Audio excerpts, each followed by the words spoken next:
Welcome back to the Rundown. It's now 3 months exactly until Israelis go to the polls on April 9th, and it seems every day there are new parties being formed and existing parties that are splitting up or teaming up.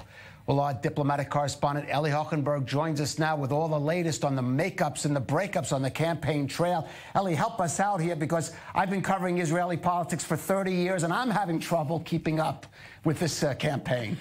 Yes, Kalev, it appears that it's none for all and all for none. We're seeing splits and fractions throughout the political system. In less than 24 hours, 2 more parliamentary divorces. So the Joint Arab List, the third largest faction, is dissolving. The list, currently consisting of 4 Arab parties, will remain for the time being united with 3 of them, and a fourth, Ta'al, led by a veteran politician, Ahmed Tibi, will run individually. Now, the interesting thing is that in all recent polls, Kalev, the Joint List had maintained its 12 seats, definitely a good number, and with the current division, the potential of its future strength of the Arab bloc as a whole is somewhat unclear. On the other side of the spectrum, the ultra-Orthodox are drifting apart as well. United Toward Judaism, a joint force of 2 ultra-Orthodox parties, is now split, but here it might just be a see you later rather than a goodbye. Both parties said today that it's merely a technicality, a procedure, not a matter of political division. But more than that, there's reportedly an attempt to reach greater unity among all ultra-Orthodox parties. Such an historic move would make sure that all of them will cross over the threshold, and we'll talk about the threshold later on, and maintain, if not increase, their clout. Now, let me just remind you, all of this on the heels of 2 other major splits, one on the left and one on the right. 2 leading ministers, Yair Lapid and Naftali Bennett, leaving the hawkish Jewish Home Party and setting up the new party, the new Right Party, and the Labour Party showing the door to Tzipi Livni's Hatnua and dissolving the Zionist Union. Now, let's take a quick listen to what Likud lawmaker Yehuda Glick told our own Mike Wagenheim today. He thinks it's all actually a good thing. I'm not so sure. Let's listen.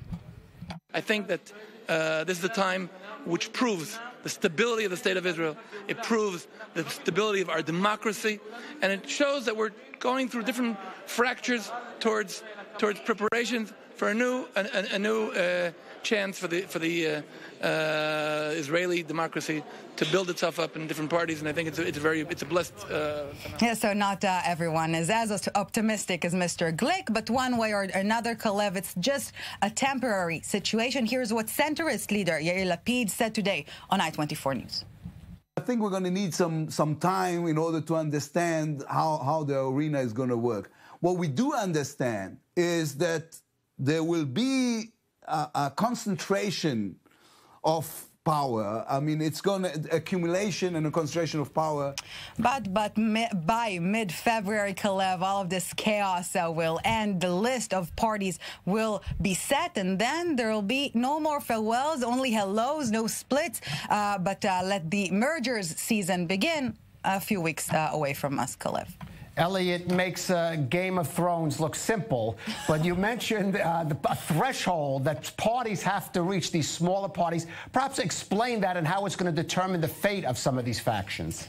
Yeah, so the Israeli political system is nothing like the 2-party system in the U.S., and in order to fully understand the game that we're now seeing unfolding, let's briefly discuss its rules, or more appealing headline, perhaps, if you will, why Netanyahu doesn't want to be too successful and get too many votes. So the election threshold is essentially the minimal amount of votes needed to actually make it into parliament. In the previous elections, the threshold rose to 3.25% out of all registered votes. That means, Kalev, that parties that will get less than that are essentially lost votes. And this is the big threshold scare now, both on the left and, more importantly, on the right. And we have several parties that are barely making it through, not just fringe parties, but important ones, such as Avigdor Lieberman's Israel Beitenu party, the Jewish Home Party that we discussed, and now and also the ultra-Orthodox Shas party that used to be a kingmaker in Israeli politics now might not even make it through. On the left side, Tzipi Livni is on the verge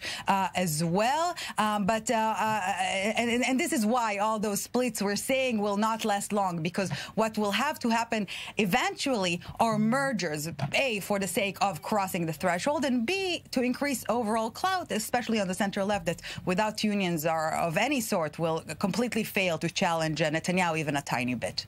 So, Ellie, where are we likely to see the significant mergers among these parties? Well, more and more question on the dark horse or wild card of these elections. Former Chief of Staff, IDF Chief of Staff Benny Gantz, who set up a new party but has yet to speak. We still hear utter silence on his part. And it was speculated that he might be speaking this week. It won't happen. Now there are talks about next week. Very unclear. And the thing is that if so far his silence helped him, Kalev, to get more and more support in polls, the most recent ones indicate that Gantz's party is on a slight decline. But the bottom line is, and there's a very important bottom line in terms of who is fit to be Prime Minister, Gantz is the only one getting close to Prime Minister Benjamin Netanyahu, and this is something he will need and want, of course, to preserve. Another big question here is the potential mergers. As you mentioned, so many political players want to hop on Gantz's boat. He will have to decide who will it be, if any. But final note before we conclude, let me just remind you that we haven't heard anything from Gantz yet, including a declaration that he will not or will be joining a potential Netanyahu government, and then all the hopes on the center left to change the Netanyahu regime, if you will be somewhat on the decline. And as certainly Benny Gantz is going to have to get his act together at some point. When could we expect him to present at least his initial list even before those mergers? Yeah, so again, there was some speculation that it will take place this week. It's no longer on the table. Now there are some talks that he might have his, big launching campaign speech next week. It's very unclear, but one thing is definitely getting clearer, that if Gantz will remain silent for a whole lot longer, it might be counterproductive on his part, as again, we're already seeing some sort of a decline in his new party in recent polls, but his potential premiership bid is still somewhat strong. Again, the only one that poses some sort of a challenge to the reigning Premier Prime Minister Benjamin Netanyahu, of course.